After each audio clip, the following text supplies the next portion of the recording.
अवैध वाळू उपसा करणारा ट्रॅक्टर सेनगाव पोलिसांनी पकडला। आरोपीसह 3,55,000चा मुद्देमाल जप्त।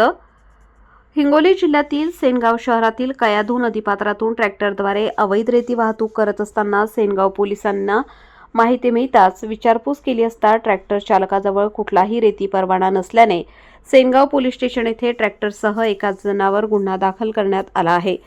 सेनगाव तालुक्यामध्ये मोठ्या प्रमाणात अवैध रेती उत्खनन चालू असून सेनगाव पोलीस स्टेशन येथे अनेक अवैध रेती उत्खनन करणाऱ्यांवर कारवाईची मोहीम चालू आहे।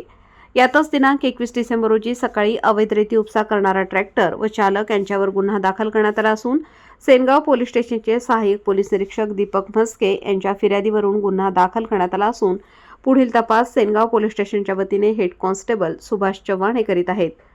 रोकठोक पोलीस टाइम्स न्यूजसाठी संदीप काळबांडे, उपसंपादक, हिंगोली।